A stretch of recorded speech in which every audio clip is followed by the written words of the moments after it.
Plus Part 2. Good morning, I'm Renee Allen. Thank you for joining us. A woman has been killed after being hit by a passing vehicle as she tried to cross the Northwest Evangeline Thruway. Lafayette police say the incident occurred in the 2100 block of the Thruway. Now, they were on the scene around 2 o'clock this morning. The LPD says information provided by witnesses describes the vehicle as a gray or silver Ford F-150 four-door with tinted windows. Authorities investigating a homicide in the town of Washington. St. Landry Parish Sheriff's deputies were called to a shooting in the 300 block of East St. Mitchell Street shortly before midnight Friday night. Now, the victim is identified as a 38-year-old Keith Joseph of Washington. Deputies say Joseph and a man were arguing. And that's when the man shot Joseph once in the chest. Joseph died at the scene. The suspect got away before deputies arrived there. If you have any information about the shooting, please call Crime Stoppers at 948-TIPS. Some high school students in St. Landry Parish awarded college scholarships yesterday. How nice is that? The 11th annual I-49 Writer Scholarship and award ceremony, well, that took place at the Delta Grand in Opelousas for students representing Opelousas High, J.S. Clark, and Northwest High. Were given more than $1,000 each. Organizers say it's a great way to give back to the community. I feel I'm impacting it because we are encouraging them, because as you tell, in every community you have youngsters that's out there killing one another, doing all kind of stuff out there instead of furthering their education. I want to bring them on in. I want to talk to them. I want them to be inside there seeing their family and everybody proud of them. And something about that, it makes a kid feel like if my mom and daddy are here supporting me on an I-49 scholarship, this is what I need to continue to do for life. I plan on attending UL Lafayette to pursue my BS in nursing. Mainly the scholarship is going to go towards my books. Being at nursing school, you know, the books can be pretty expensive, so all of that money is going to go towards my books. All right, building that confidence. The students were chosen based on essays written on community involvement and furthering education after high school. Governor John Bel Edwards says we're now in the beginning of the 5th COVID surge right here in Louisiana. He says Omicron variant is rapidly driving up the number of coronavirus cases and hospitalizations. News 10's Britt LaFaso tells us why the governor says people should stay home as much as possible. Governor Edwards says over 90% of COVID cases in Louisiana right now are the Omicron variant. He says this is the most transmissible and contagious variant we've seen yet, and the numbers are showing that. These alarming increases are due to the continued rapid spread of the Omicron variant. Governor Edwards says in the last 2 days, over 21,000 people tested positive for COVID. He says this is the most cases ever added in a 24-hour period in the entire pandemic. The Omicron variant is also causing record highs for hospitalizations. On December 16th, 297 people were battling COVID-19 in hospitals.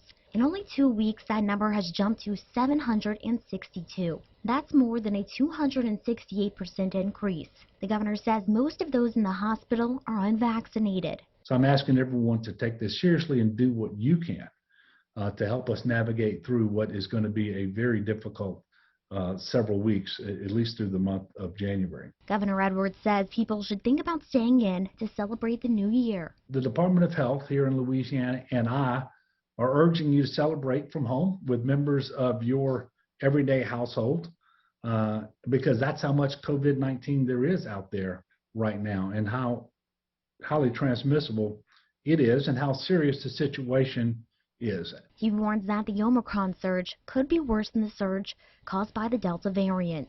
And while I hope and pray that 2022 is a much better year for each of you individually, for our families, for our state, for our country, January is going to be very, very challenging. And there's just no doubt about that right now. Governor Edwards says he is not reinstating the mask mandate, though he encourages people to wear a mask regardless. Britt LaFaso, KLFY News 10. Smoking inside businesses could soon be a thing of the past. In New Iberia, the city council has begun crafting a prohibition of smoking indoors ordinance in the name of public health, but not everyone agrees to this. In New Iberia, council members are taking sides before an ordinance is drafted. Councilwoman Deidre Ledbetter introduced the idea, noting other cities like Lafayette, Abbeville, New Orleans, Baton Rouge, and Shreveport have all passed their own bans already. Still, 3 men on the council and even the mayor believe the best approach is for people to vote with their dollar in mind. The statistic goes that when you become a smoke-free city, your business doesn't really affect your business, because those people that are going to go there are going to go anyway. If they have to go outside and smoke like they do at work, they will do that. I don't want the people to think we're dictators on everything that comes up. The next steps for the ordinance are to be drafted, introduced to the council, go to public hearing, and then put up for a final vote, of course. We begin 2022 with the world entering the 3rd year of the pandemic. New infections are averaging nearly 400,000 a day, up a staggering 200% over the last 2 weeks. Lace Preston has more for us. This is how they rang in the new year in Key West, as Florida reported 56,000 new COVID cases, shattering its single-day record. It's going off! From the fireworks and revelers in Las Vegas to the scaled-back celebration in Times Square, a brand new year has begun with the same old pandemic getting even worse. We are watching all of this with concern, and I think particularly about the healthcare workers. At today's Tournament of Roses parade in Pasadena, Kaiser Permanente pulled 20 frontline workers who were supposed to appear on this float to protect their health and safety. Cases in Los Angeles County have tripled in 3 days. More than 1 out of every 5 COVID tests is coming back positive.